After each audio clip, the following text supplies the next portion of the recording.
तालीमुल कुरान दिलवातम जनाब प्रिंसिपल इमाम इकबाल साहब हकीम खाना मदरसा खरैया गुजरात नाजिल मदरसा तरकथी मदरसा शाहू साहब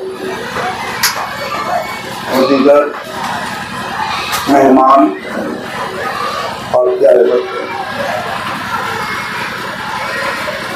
पिछले 4-5 साल से हम अरबिया में विजडम इंटरनेशनल स्कूल के नाम से चला रहे हैं। उनको आदमी मैं मैनेजिंग डायरेक्टर के रोल में और मेरे साथी अबरार अहमद साहब डायरेक्टर के रोल में।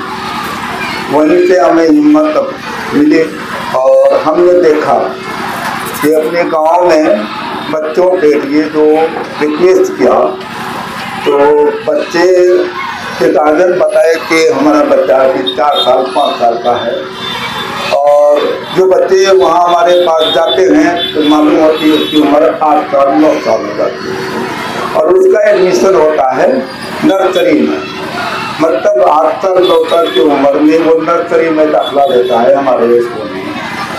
तो हम समझते हैं कि बच्चा पढ़ने के काबिल होता है, पढ़ने लिखने समझने का 4 साल की उम्र से 5 साल की उम्र से, और ये बीच का वक्फा 4-5 साल का बिला वजह गुजर जाता है इस कोताही में। गार्जियन सोचते हैं कि अभी छोटा है, अच्छा जाएगा हॉस्टल में, कैसे बैठेंगे, कैसे भेजेंगे, कैसे रहेगा, अभी तो उसको होश नहीं है और इस चक्कर में 3-4 साल छूट जाता है।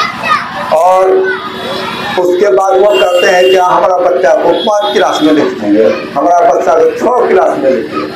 हम यहाँ का टेस्ट देते हैं, पता चलता है कि वो जनवरी फरवरी का स्पेलिंग पता नहीं है, उसको नाम का किसी का तलफ़ुज़ याद नहीं है, अलीफ बा ता सा का उसको हल्का फुल्की जानकारी है।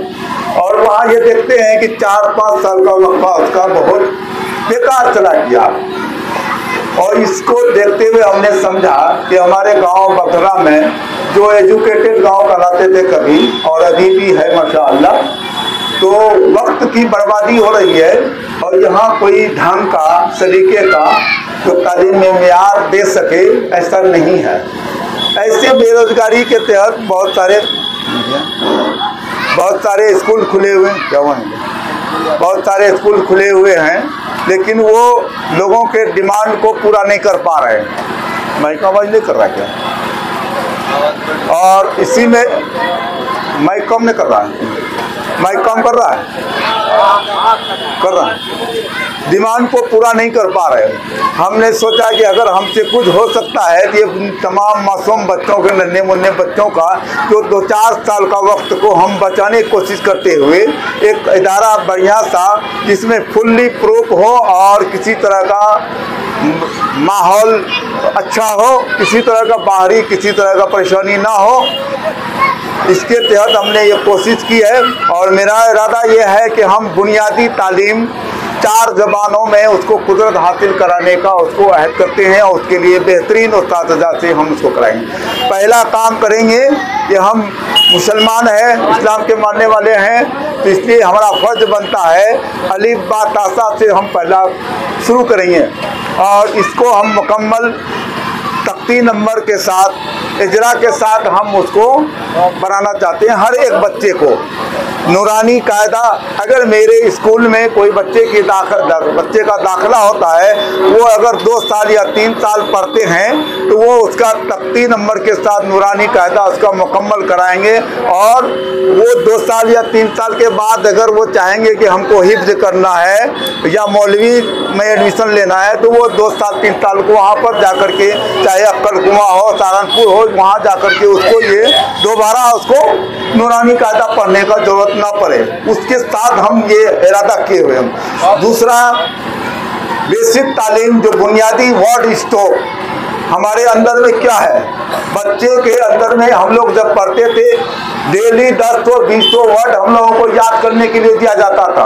वर्ड स्टॉक सबसे ज्यादा पावरफुल होता है। अगर हमारे अंदर में वर्ड स्टॉक नहीं है, शब्दकोश नहीं है, हर बात में डिक्शनरी खोलते हैं, बात में हम गूगल से सर्च करते हैं इस शब्द का मानी क्या है।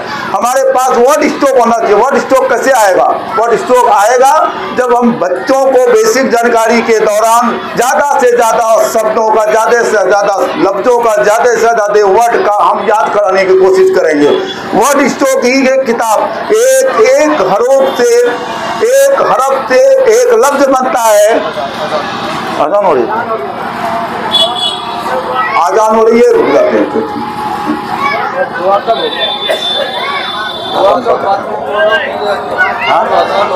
कब कराइएगा? दुआ कब कराइएगा? बस हमारे वक्त कर देंगे, करा ही दीजिए दुआ। अज़ान के बाद दुआ करा दीजिए।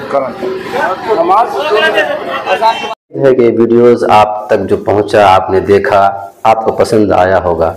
पसंद आ जाए दोस्तों में ज़रूर शेयर करें, और पहली बार हैं तो सब्सक्राइब ज़रूर करें। मिलते हैं फिर दूसरे वीडियोस में। अस्सलाम वालेकुम।